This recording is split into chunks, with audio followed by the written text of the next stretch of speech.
Okay. Hello, guys. Hello. Today we're reading Chapter 15, The Forbidden Forest. You excited? What? Are you excited? Yeah. Nice picture for you. Yeah, cool. I'm excited that we're finishing the book in 3 chapters. Mm-hmm. Yay. Okay. Oh. Things couldn't have been worse. Filch took them down to Professor McGonagall's study on the first floor, where they sat and waited without saying a word to each other. Hermione was trembling. Excuses, alibis, and wild cover-up stories chased each other round Harry's brain, each more feeble than the last. He couldn't see how they were going to get out of trouble this time. They were cornered. How could they have been so stupid as to forget the cloak? There was no reason on earth that Professor McGonagall would accept for their being out of bed and creeping around the school in the dead of night, let alone being up the tallest astronomy tower, which was out of bounds except for classes. Add Norbert and the invisibility cloak, and they might as well be packing their bags already.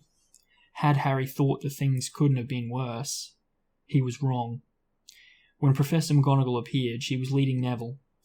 "Harry," Neville burst out, the moment he saw the other two. "I was trying to find you two, to warn you. I heard Malfoy saying he was going to catch you. He said you had a drag..." Harry shook his head violently to shut Neville up, but Professor McGonagall had seen. She looked more likely to breathe fire than Norbert as she towered over the three of them.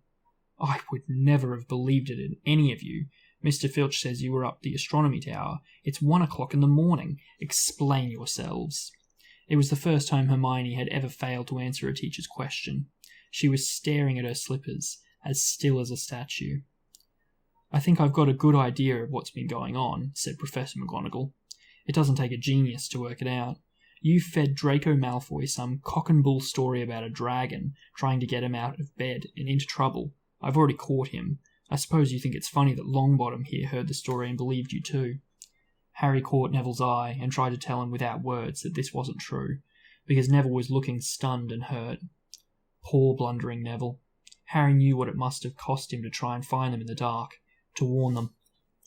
"I'm disgusted," said Professor McGonagall.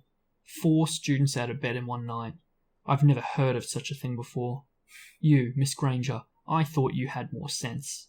As for you, Mr. Potter, I thought Gryffindor meant more to you than this. All 3 of you will receive detentions. Yes, you too, Mr. Longbottom. Nothing gives you the right to walk around school at night, especially these days. It's very dangerous, and 50 points will be taken from Gryffindor." 50? Harry gasped. They would lose the lead. The lead he'd won in the last Quidditch match. 50 points. Each, said Professor McGonagall, breathing heavily through her long-pointed nose. "Professor, please! You can't." "Don't tell me what I can and can't do, Potter. Now get back to bed, all of you. I've never been more ashamed of Gryffindor students. 150 points lost. That put Gryffindor in last place. In one night they'd ruined any chance Gryffindor had for the House Cup." Harry felt as though the bottom had dropped out of his stomach. How could they ever make up for this? Harry didn't sleep all night. He could hear Neville sobbing into his pillow for what seemed like hours. Harry couldn't think of anything to say to comfort him. He knew Neville, like himself, was dreading the dawn. What would happen when the rest of Gryffindor found out what they'd done? At first, Gryffindor was passing the giant hourglass that recorded the house points next day, thought there'd been a mistake. How could they suddenly have 150 points fewer than yesterday? And then the story started to spread. Harry Potter, the famous Harry Potter, their hero of 2 Quidditch matches, had lost them all those points. Him and a couple of other stupid first years. From being one of the most popular and admired people at the school, Harry was suddenly the most hated. Even Ravenclaws and Hufflepuffs turned on him, because everyone had been longing to see Slytherin lose the House Cup. Everywhere Harry went, people pointed and didn't trouble to lower their voices as they insulted him. Slytherins, on the other hand, clapped as he walked past them, whistling and cheering. "Thanks, Potter, we owe you one." Only Ron stood by him. They'll all forget this in a few weeks. Fred and George have lost loads of points in all the time they've been here. People still like them. "They've never lost 150 points in one go, though, have they?" said Harry miserably. "Well, no," Ron admitted. It was a bit late to repair the damage, but Harry swore to himself not to meddle in things that weren't his business from now on. He'd had it with sneaking around and spying. He felt so ashamed of himself that he went to Wood and offered to resign from the Quidditch team. "Resign?" Wood thundered. "What good'll that do? How are we going to get any points back if we can't win at Quidditch?"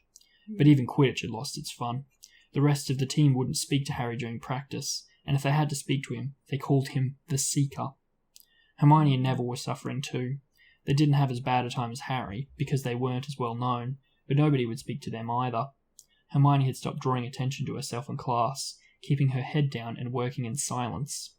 Harry was almost glad that the exams weren't far away. All the revisions he had to do to keep his mind off his misery. He, Ron and Hermione kept to themselves, working late into the night, trying to remember the ingredients in complicated potions, learn charms and spells off by heart, memorize the dates of magical discoveries and goblin rebellions. Then, about a week before the exams were due to start, Harry's new resolution not to interfere in anything that didn't concern him was put to an unexpected test. Walking back from the library on his own one afternoon, he heard somebody whimpering from a classroom up ahead. As he drew closer, he heard Quirrell's voice. No, not again, please." It sounded as though someone was threatening him. Harry moved closer. All right, he heard Quirrell sob. Next second, Quirrell came hurrying out of the classroom, straightening his turban. He was pale and looked as though he was about to cry. He strode out of sight. Harry didn't think Quirrell had even noticed him. He waited until Quirrell's footsteps had disappeared, then peered into the classroom. It was empty, but a door stood ajar at the other end. Harry was halfway towards it when he remembered he'd promised himself about not meddling. All the same, he'd have gambled 12 Philosopher's Stones that Snape had just left. And from what Harry had just heard, Snape would be walking with a new spring in his step. Quirrell seemed to have given in at last. Harry went back to the library, where Hermione was testing Ron on astronomy. Harry told them what he'd heard. "Snape's done it then," said Ron. "If Quirrell's told him how to break his anti-dark magic spell." "Still fluffy, though," said Hermione. "Maybe Snape's finding out how to get past him without asking Hagrid," said Ron, looking up at the thousands of books surrounding them. "I bet there's a book somewhere in here telling you how to get past a giant three-headed dog. So what do we do, Harry?" The light of adventure was kindling again in Ron's eyes, but Hermione answered before Harry could. "Go to Dumbledore. That's what we should have done ages ago. If we try anything ourselves, we'll be thrown out for sure." "But we've got no proof," said Harry. "Quirrell's too scared to back us up. Snape's only got to say he doesn't know how the troll got in at Halloween, and that he was nowhere near the 3rd floor. Who do you think they'll believe, him or us? It's not exactly a secret we hate him. Dumbledore will think we made it all up to get him sacked. Filch wouldn't help us if his life depended on it too. He's too friendly with Snape, and the more students get thrown out, the better, he'll think. And don't forget, we're not supposed to know about the stone or Fluffy. That'll take a lot of explaining." Hermione looked convinced, but Ron didn't. "If we just do a bit of poking around—" "No," said Harry flatly. "We've done enough poking around." He pulled a map of Jupiter toward him and started to learn the names of its moons. The following morning, notes were delivered to Harry, Hermione and Neville at the breakfast table. They were all the same. "Your detention will take place at 11 o'clock tonight. Meet Mr. Filch in the entrance hall. Professor M. McGonagall." Harry had forgotten they still had detentions to do in the furor over the points they'd lost. He half expected Hermione to complain that this was a whole night of revision lost, but she didn't say a word. Like Harry, she felt they deserved what they'd got. At 11 o'clock that night, they said goodbye to Ron in the common room and went down to the entrance hall with Neville. Filch was already there, and so was Malfoy. Harry had also forgotten that Malfoy had got a detention too. "Follow me," said Filch, lighting a lamp and leading them outside. "I bet you'll think twice about breaking the school rule again, won't you, eh?" he continued, leering at them. "Oh yes, hard work and pain are the best teachers if you ask me. It's just a pity they let the old punishments die out. Hang you by your wrists from the ceiling for a few days. I've got the chains still in my office. Keep them well oiled, in case they're ever needed." Whoa. Right. These weren't in the book, right? Sorry, in the movie, were they? I think I don't know if it was like exact wording, but he did mention the old punishments as they're walking to Hagrid's hut in the movie. And he did mention the dungeons. Okay. I don't know if he said, like, I'll keep the chains well oiled. I don't think it was, like, verbatim exactly, but it was close. Okay. Right. Off we go. And don't think of running off now. It'll be worse for you if you do. They marched off across the dark grounds. Neville kept sniffing. Harry wondered what their punishment was going to be. It must be something really horrible, or Filch wouldn't be sounding so delighted. The moon was bright, but clouds scudding across it kept throwing them into darkness. Ahead, Harry could see the lighted windows of Hagrid's hut. Then they heard a distant shout. "Is that you, Filch? Hurry up, I want to get started." Harry's heart rose. If they were going to be working with Hagrid, it couldn't be so bad.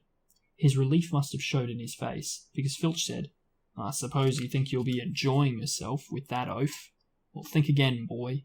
It's into the forest you're going, and I'm much mistaken if you'll all come out in one piece." At this, Neville let out a little moan, and Malfoy stopped dead in his tracks. "The forest?" he repeated, and he didn't sound quite as cool as usual. "We can't go in there at night. There's all sorts of things in there. Werewolves, I heard." Neville clutched the sleeve of Harry's robe and made a choking noise. "That's your lookout, isn't it?" said Filch, his voice cracking with glee. "Should have thought of them werewolves before you got in trouble, shouldn't you?" Hagrid came striding towards them out of the dark, Fang at his heel.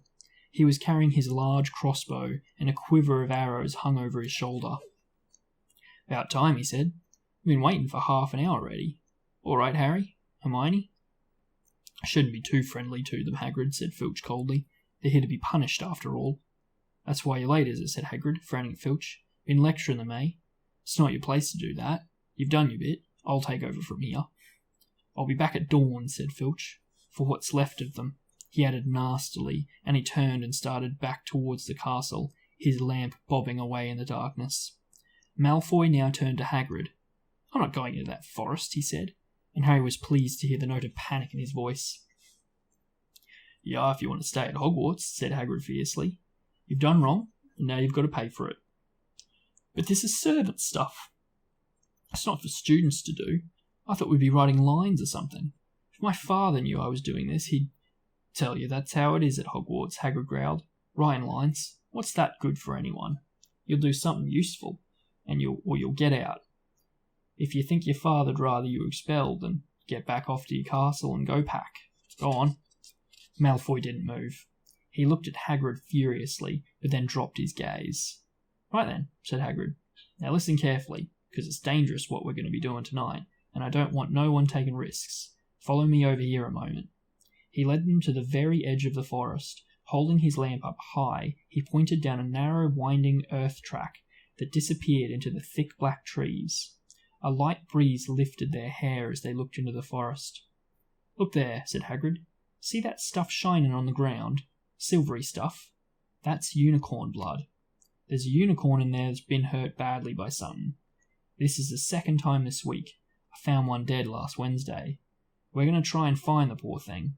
We might have to put it out of its misery." "And what if whatever hurt the unicorn finds us first?" said Malfoy, unable to keep the fear out of his voice. "There's nothing that lives in the forest that'll hurt you if you're with me or Fang," said Hagrid. "And keep to the path. Right now, we're going to split into two parties and follow the trail in different directions. There's blood all over the place. Must have been staggering around since last night." "I want Fang," said Malfoy quickly, looking at Fang's long teeth. "All right, but I warn you, he's a coward," said Hagrid. "So me, Harry, and Hermione will go one way, and Draco, Neville, and Fang will go the other. Now, if any of us finds the unicorn, we'll send up green sparks, right? Get your wands out and practice now. That's it.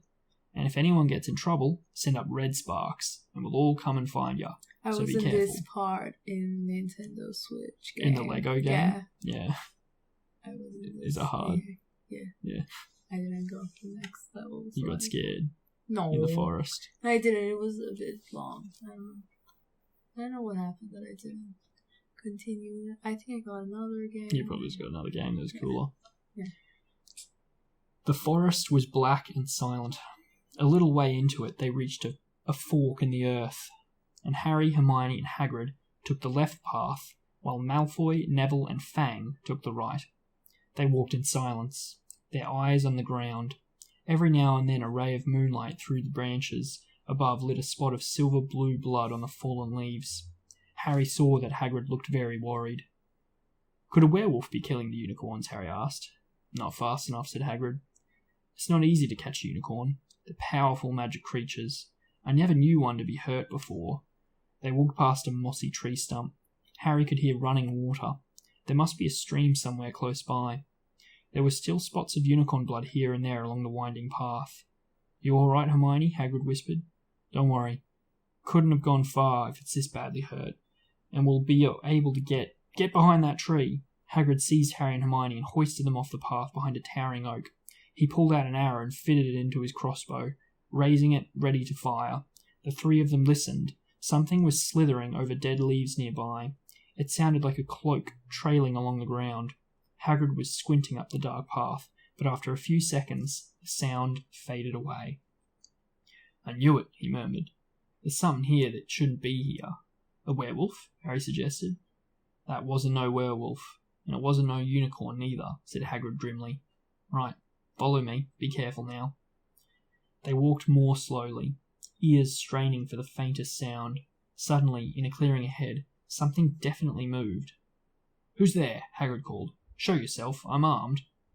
And into the clearing came. Was it a man or a horse? To the waist, a man with red hair and a beard. But below, that was a horse's gleaming chestnut body with long reddish tail. Harry and Hermione's jaws dropped. "Oh, it's you, Ronan," said Hagrid in relief. "How are ye?" He walked forward and shook the centaur's hand. "Good evening to you, Hagrid," said Ronan. He had a deep, sorrowful voice. "Were you going to shoot me?" "Can't be too careful, Ronan," said Hagrid, patting his crossbow. "There's something bad loose in the forest. This is Harry Potter and Hermione Granger, by the way. Students up at the school. And this is Ronan, you two. He's a centaur." "We'd noticed," said Hermione faintly. "Good evening," said Ronan. "Students, are you? And do you learn much up at the school?" A bit," said Hermione timidly. "A bit. Well, that's something," Ronan sighed. He flung back his head and stared at the sky. "Mars is bright tonight." "Yeah," said Hagrid, glancing up too. "Listen, I'm glad we've run into you, Ronan, because there's a unicorn been hurt. You seen anything?" Ronan didn't answer immediately. He stared unblinkingly upwards, then sighed again.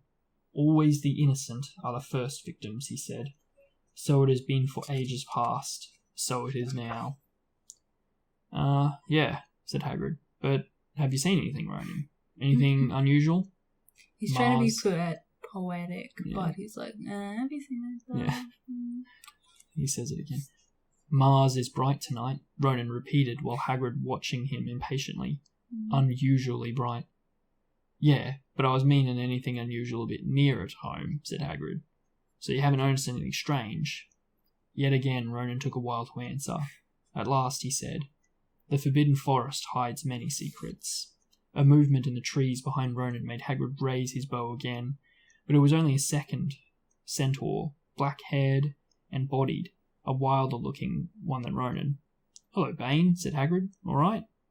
"Good evening, Hagrid. I hope you are well." Hagrid knows all the homies. He's like, "Hello, hey." Knows everyone. Okay. "Well enough. Look, I've just been asking Ronan. You seen anything odd in here lately? Only there's a unicorn been injured. Would you know anything about it?" Bane walked over to stand over next to Ronan. He looked skyward. Can you guess what he says? No. "Mars is bright tonight," he said simply. "We've heard," said Hagrid grumpily. "Well, if either of you do see anything, let me know, won't you? We'll be off then." Harry and Hermione followed him out of the clearing, staring over their shoulders at Ronan and Bane until the trees blocked their view. "Never," said Hagrid irritably. "Try and get a straight answer out of a centaur. Ruddy stargazers. Not interested in anything closer than the moon." "Are there many of them in here?" asked Hermione. "Oh, a fair few. Keep themselves to themselves, mostly. But they're good enough about turning up if I ever want a word. They're deep-minded centaurs. They know things. Just don't let on much." "Do you think that was a centaur we heard earlier?" said Harry. "Did that sound like hooves to you?" "Nah, if you ask me. That's what's been killing the unicorns. Never heard anything like it before." They walked on through the dense, dark trees. Harry kept looking nervously over his shoulder. He had the nasty feeling they were being watched. He was very glad they had Hagrid and his crossbow with them. They had just passed a bend in the path when Hermione grabbed Hagrid's arm. "Hagrid, look! Red sparks! The others are in trouble!" "You two wait here," Hagrid shouted. "Stay on the path. I'll come back for you." They heard him crashing away through the undergrowth and stood looking at each other, very scared, until they couldn't hear anything but the rustling of leaves around them. "You don't think they've been hurt, do you?" whispered Hermione. "I don't care if Malfoy has, but if something's got Neville, it's our fault he's here in the first place." The minutes dragged by. Their ears seemed sharper than usual. Harry's seemed to be picking up every sigh of the wind, every cracking twig. What was going on? Where were the others? At last, a great crunching noise announced Hagrid's return. Malfoy, Neville, and Fang were with him. Hagrid was fuming. Malfoy, it seemed, had sneaked up behind Neville and grabbed him for a joke. Neville had panicked and sent up the sparks. "We'd be lucky to catch anything now, with the racket you two were making." "Right, we're changing groups. Neville, you stay with me and Hermione. Harry, you go with Fang. And this idiot, I'm sorry," Hagrid added in a whisper to Harry, "but he'll have a harder time frightening you, and we've got to get this done." So Harry set off into the heart of the forest with Malfoy and Fang. They walked for nearly half an hour, deeper and deeper into the forest, until the path became almost impossible to follow because the trees were so thick. Harry thought the blood seemed to be getting thicker. There were splashes on the roots of the tree, as though the poor creature had been thrashing around in pain close by. Harry could see a clearing ahead, though the tangled branches of an ancient oak. "Look," he murmured, holding out his arm to stop Malfoy. Something bright white was gleaming on the ground. They inched closer. It was the unicorn, all right, and it was dead. Harry had never seen anything so beautiful and sad. Its long, slender legs were stuck out at odd angles where it had fallen, and its mane was spread pearly white on the dark leaves. Harry had taken one step toward it when a slithering sound made him freeze where he stood. A bush on the edge of the clearing quivered, then out of the shadows a hooded figure came crawling across the ground like some stalking beast. Harry, Malfoy, and Fang stood transfixed. The cloaked figure reached the unicorn. It lowered its head over the wound in the animal's side and began to drink its blood. "Ah!" Malfoy let out a terrible scream and bolted. So did Fang. The hooded figure raised its head and looked straight at Harry. Unicorn blood was dribbling down its front. It got to its feet and came swiftly toward him. He couldn't move for fear. Then a pain pierced his head like he'd never felt before. It was as though his scar was on fire. Half blinded, he staggered backwards. He heard hooves behind him, galloping, and something jumped clean over him, charging at the figure. The pain in Harry's head was so bad, he fell to his knees. It took a minute or two to pass. When he looked up, the figure had gone. A centaur was standing over him. Not Ronan or Bane. This one looked younger. He had white blonde hair and a palomino body. "Are you all right?" said the centaur, pulling Harry to his feet. "Yes, thank you. What was that?" There's a nice picture. Sad. Sad. Very sad. White unicorn? Oh my god. What if it was a different colour? Would it still be sad? Yeah. Don't show people that people might think I'm racist. It's just like white animals. Yeah. Not and furniture. Yeah. And clothes. Oh, I got so much sleep in my eyes. And pink clothes.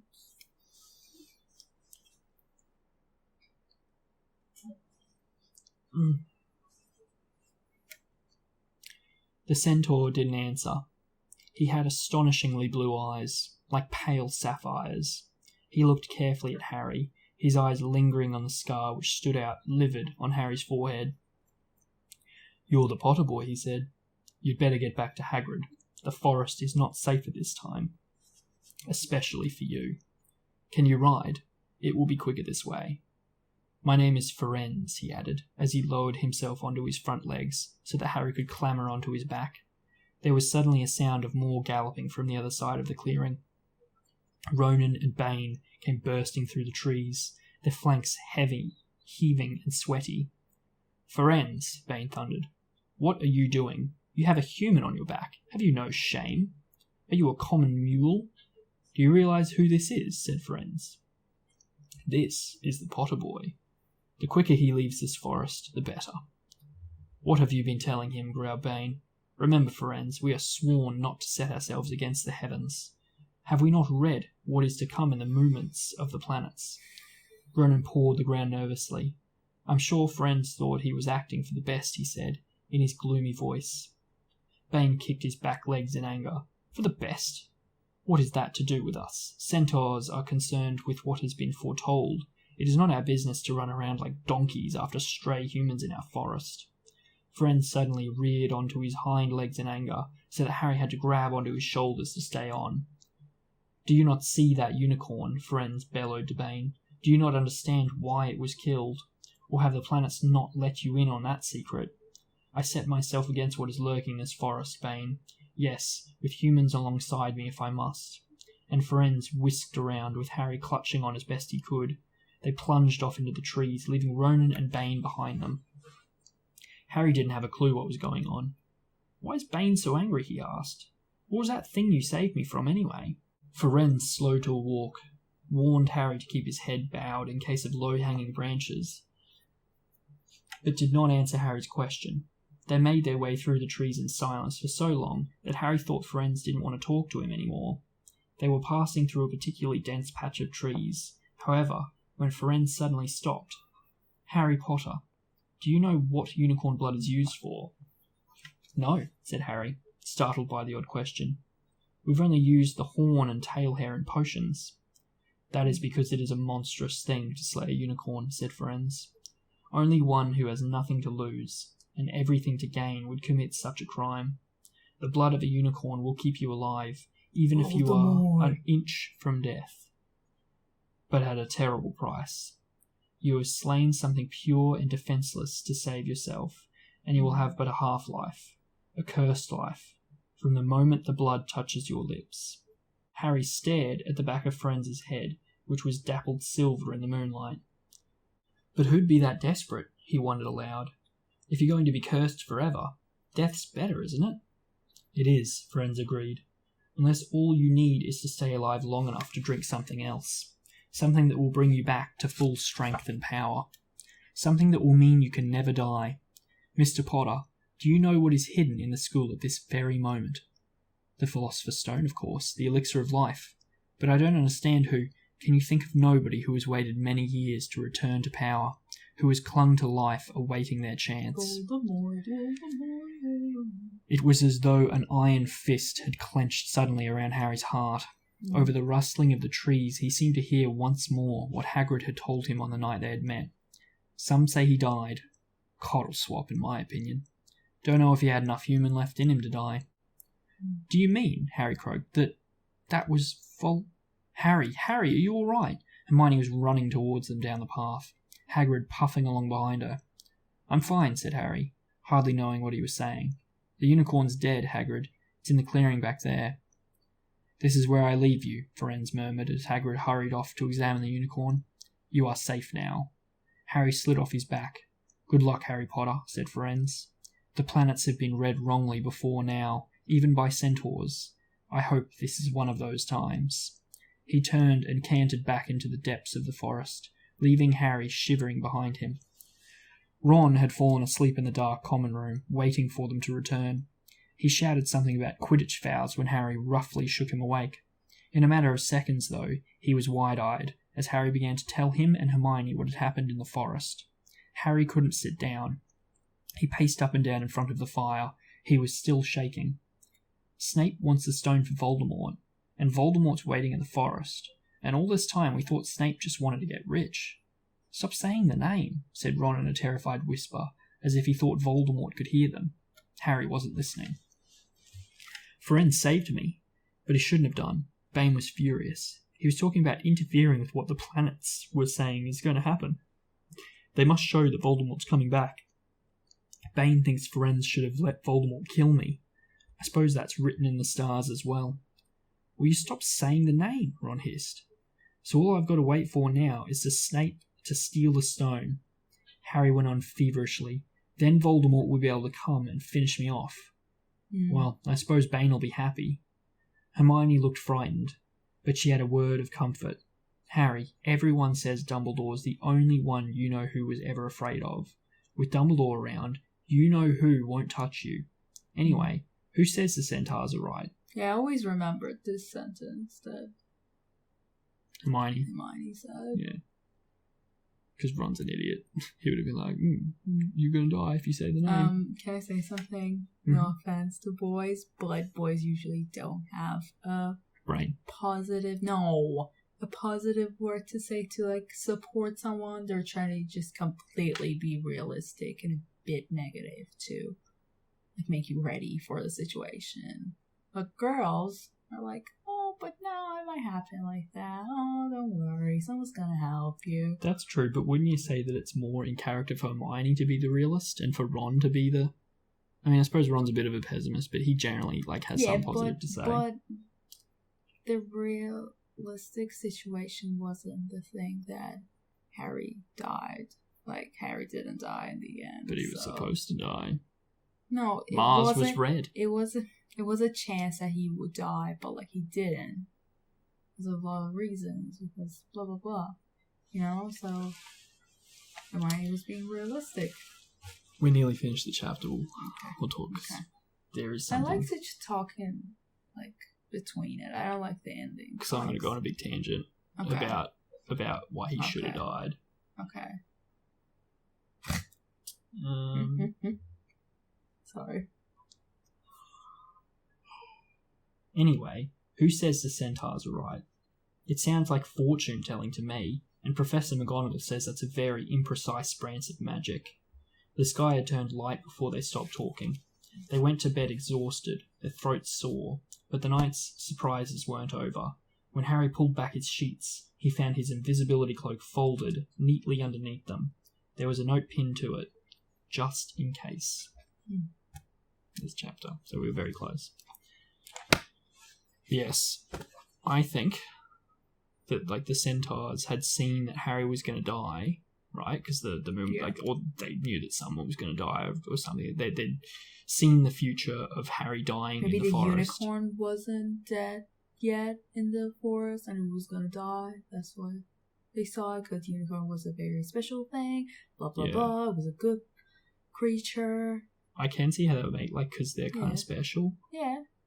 But I also have it in my head that they saw it was specifically Harry that was going to die, and that's why they got so mad when Friends saved him. Okay. But, like, it's a very particular, like, they see Harry dying in the forest, and Friends stopped it, and they're like, why'd you do that? You should have let that happen. Mm-hmm. But Harry does die in the Forbidden Forest in the very last book. Remember? Voldemort kills him in the forest.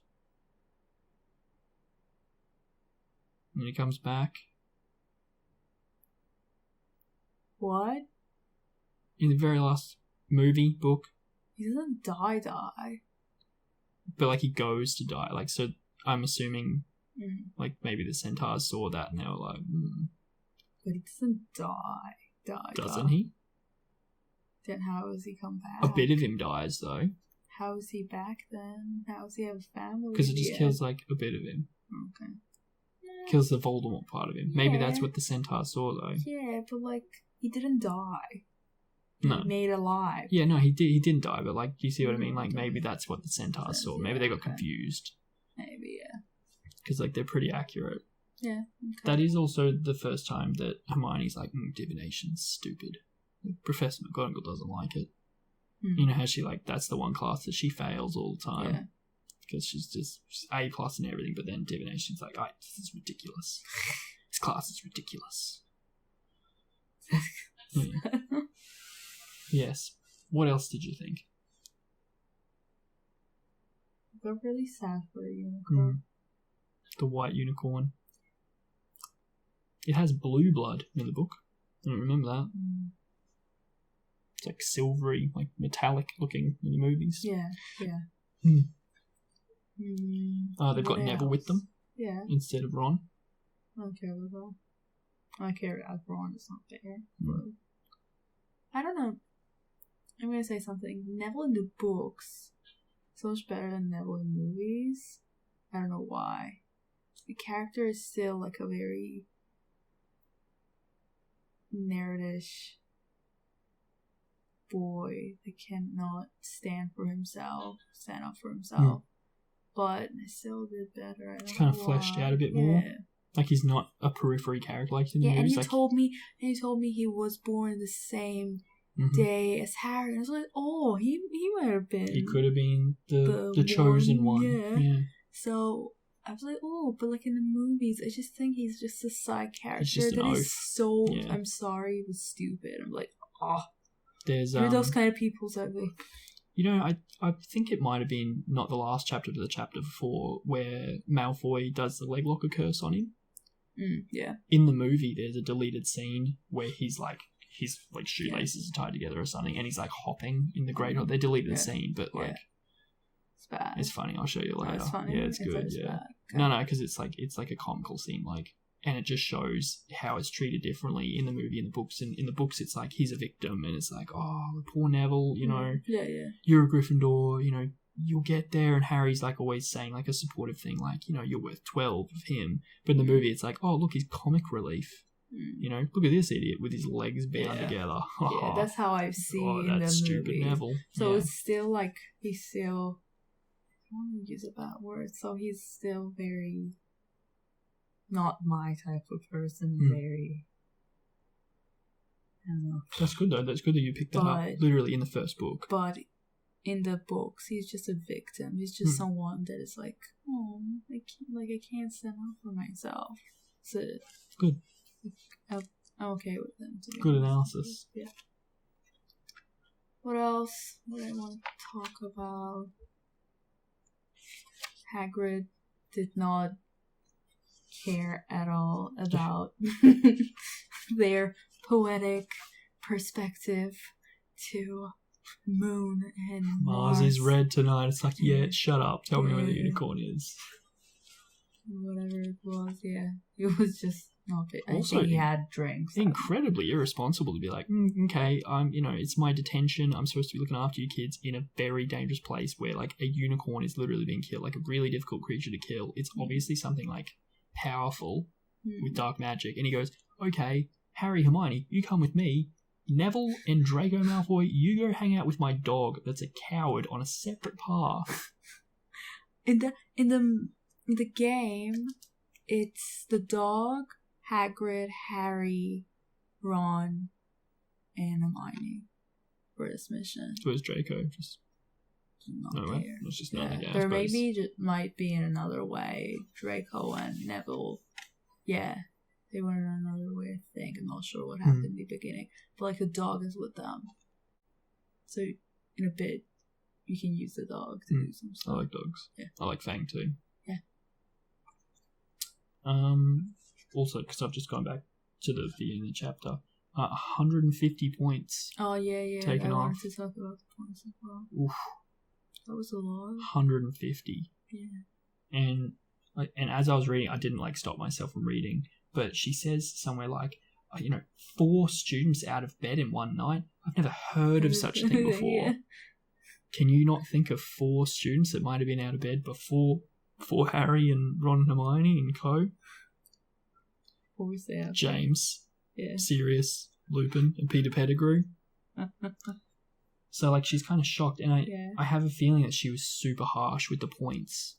Because we talked about that before. She's trying to stamp it out of them, Even though she's a Gryffindor and she has to, like, take care of them, but she still doesn't.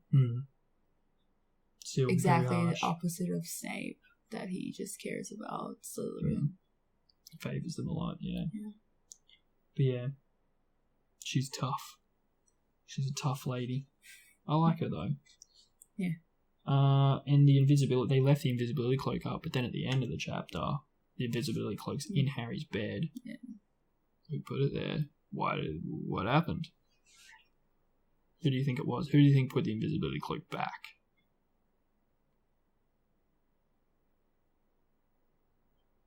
So Ron was with them. I want to say a kid, but it's not a kid. Like one of her. If a one of kid his went up to the top of the friends. astronomy tower and found an invisibility cloak, do you think he'd go, No, this one must of be his Harry's? one of his friends, not someone random, just one of his friends. If not Dumbledore. Yeah, I think it was. We don't know. I actually looked it up I don't know. before. Yeah, I've looked it up before. But What's wrong with them in the end? Ron was like asleep in the common room. This detention was also like a couple of weeks after for some reason. Like there was a bit of a time skip. I think Dumbledore. Yeah, I think it was Dumbledore too. Because like if a student found it, like they'd definitely be like, sweet, like Not cool robe. student like Ron or Hermione. Not anyone. I said it like 3 times. They wouldn't have left like a letter though. They would have just given it to him, you know. Yeah. Neville would have like all the students that I think would have actually found it and be like, oh, this is Harry's. They would have given it back to him and told him. True. I also went over it just because there's literally a picture of the points, and so I mean these numbers aren't accurate. I'm assuming they're just having a bit of a laugh, but I'll show it. Yeah. So according to this picture, Slytherin's on 186. Gryffindor's on 10, Hufflepuff's on 34, and Ravenclaw's on 98. So that 150 points meant that Gryffindor would have been on 160, so they still weren't even winning anyway at the end of the day. And all those points would have been from Quidditch anyway. That's another thing. Quidditch factors into the points. Really? It's like the points you score in Quidditch games go onto this, so it's like... Oh, I thought if you win, you have like a score in the end. Right? Yeah, so the score from Quidditch goes into the points. So I thought the person that loses doesn't get any point. The person they lost. don't. Yeah. That's I think the difference between your score and like the team that loses and the winning team, that difference, the points difference, goes on. Okay. Because I remember, I think it was the Half-Blood Prince book, where they were like, oh, we need to like smash Hufflepuff or Ravenclaw or something by like this amount of points to win the House Cup. And I remember thinking, why would it matter how many points they smash them by unless the actual points difference factors in how many points you get? There's heaps of other stuff there. Like as I was reading, I wish I had like little post-it notes. That's what I'm telling you. We have to talk between it, not in the end.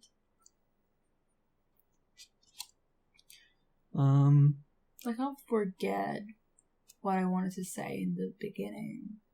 When we get to the end, then we're talking about something else. Quirrell being interrogated in that room. Yeah. Yeah, who do you think was interrogating him? Voldemort? Yeah. Don't say the name.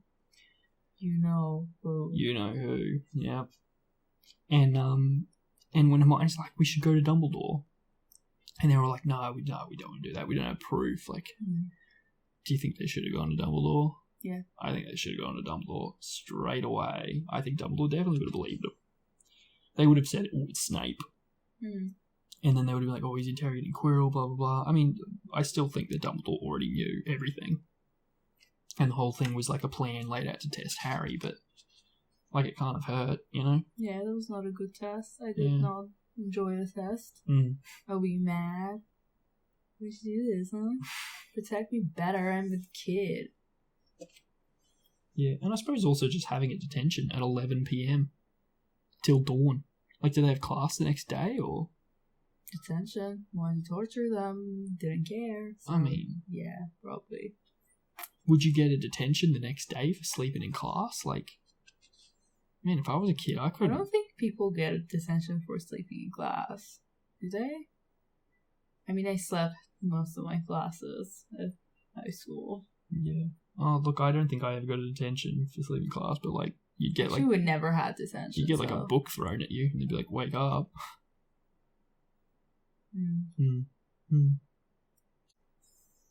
Yeah, the fact that they thought that Malfoy was like, is there a werewolf in there? Like, werewolves are in that forest. And, like, the only werewolf that would have been in that forest would have been Lupin, who was at school, like, not at the same time as Lucius Malfoy, but, like, probably around about the same time. Like, I don't know, maybe, like, there was rumours that there was werewolves in the forest because of Lupin around the time that Lucius went to school. Mm. And then he would have, like, told Draco, like, yep, there's werewolves in the forest. That's what I heard when I was at school. Like, better be careful. Yes, and the centaurs themselves, Ronan and Bane, like, being all, like, ooh, the moon and blah, blah, blah, and Saturn and Mars and stuff like that. But then Ferenz is like, nah, it's...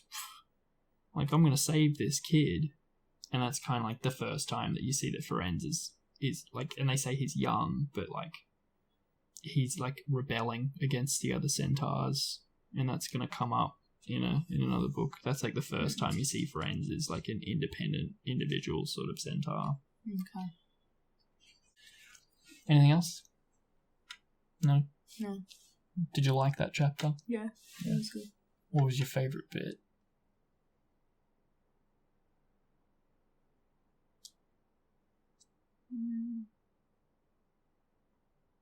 Malfoy being a bit of a coward, maybe?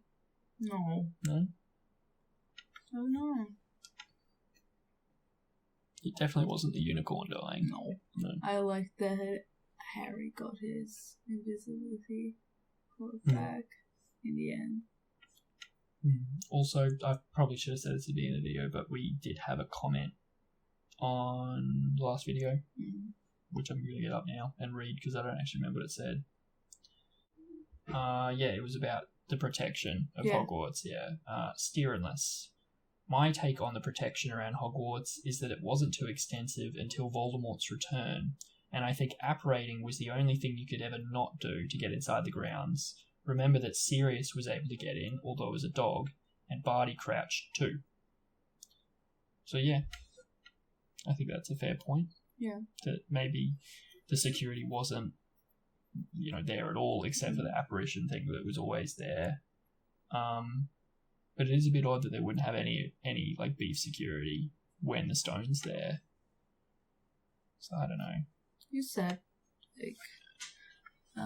Dumbledore kind of wanted this to happen, so that's just like that's your thing. No, it's not. Well, I've seen it floating around like Reddit and stuff before, but yeah. Thank you, Steerinless.